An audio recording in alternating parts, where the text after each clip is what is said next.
Let me just get this out of the way really quick. Just because Knock Down the House is a political film does not mean this is gonna be a political review. With that said, can somebody please tell Bernie Sanders and Joe Biden that the White House is not a retirement home?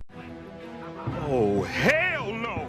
Together they have a combined age of 153. Somebody needs to show these dudes the movie Frozen because they gotta let it go.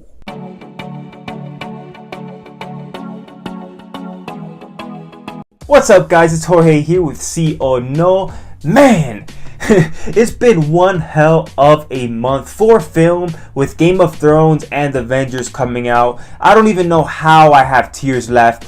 But with that said, thank you for joining me on another episode. But before I get into my review of Knock Down the House, make sure to hit that subscribe button. If you're somebody who likes the latest Netflix releases and likes to keep up to date, you will not be disappointed in my channel. And even if you are a little bit disappointed and hate my opinion, at least I'm an opinion. So go ahead, subscribe, and stay informed. So Knock Down the House is a documentary directed by Rachel Lears. It revolves around 4 women as they run for Congress in the 2018 midterm elections.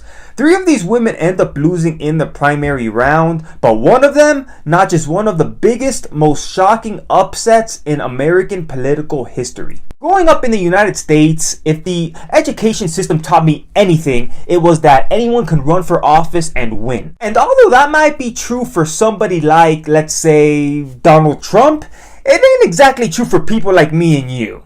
But if we learn anything from Alexandria Ocasio-Cortez and this documentary, it's that running for office may be improbable, but it's not impossible. Obviously, Alexandria Ocasio-Cortez is the star of this documentary, but there's 3 other women in this film whose stories are just as inspiring.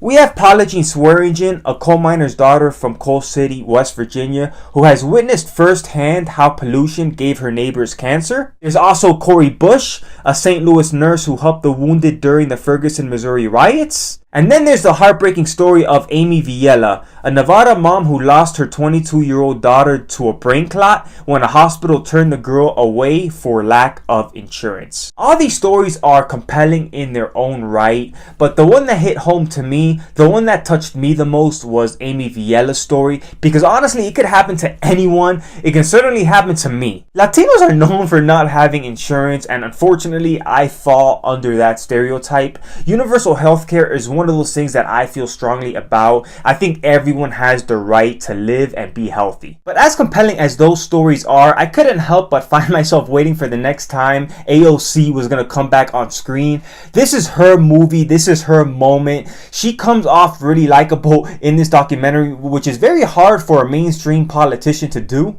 I'm gonna be honest, I have so many good things to say about this movie. I can't imagine what bad thing you could say about this movie unless you're a troll. But trolls are gonna troll, so fuck them. Even though this movie is a documentary, it's a classic David and Goliath underdog story. You have these 4 women going against the political system. We get to see their journeys play out from beginning all the way up to the end. I like how this documentary shows you how tedious it is to run for office. Apparently, it's a lot of knocking on doors, making calls, asking for donations, hearing the word no a lot. I guess I'd make for a great politician because I've been hearing no my whole life. You're right. That's a 5th floor problem. Not in my house. If you're somebody who keeps up with politics and knows who AOC is, you will be very satisfied with this film. You're going to get to know her as a person. You're going to get to know what makes her tick. You're going to know where she stands on politically. Hell, you're even going to meet a boyfriend. I didn't even know she had a boyfriend. I guess there goes my shot. The film does a really good job at making you hate these politicians that these women are up against, especially that dope Joe Crowley. Screw you, Joe Crowley. I gotta say, for a political film, this movie did not feel like political propaganda to me, which is extremely rare for me to feel that way because I'm skeptical as hell. Director Rachel Lears does a great job at making this story more about the women than it is about the politics, which I think is very important in a movie like this. You don't want to feel like you're getting brainwashed. And even if you're not in agreement with where these women stand politically, it's hard to deny that this film brings the heat. Knock Down the House is emotional without being manipulative, and tells a story that urges all of us to shoot for the stars.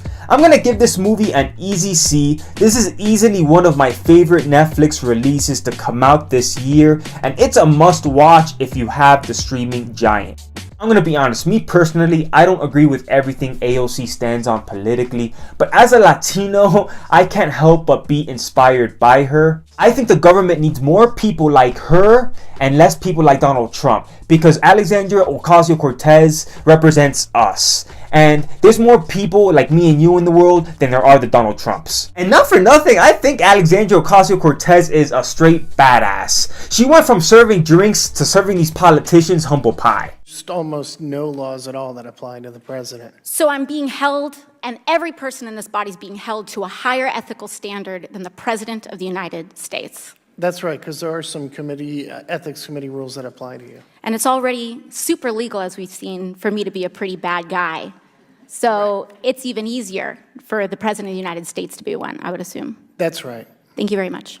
Alright guys, thank you so much for watching my review of Knock Down the House. What did you think about Knock Down the House? Did you like it? Did you hate it? Let me know in the comments below. And as always, please hit that like button if you like this video. Peace!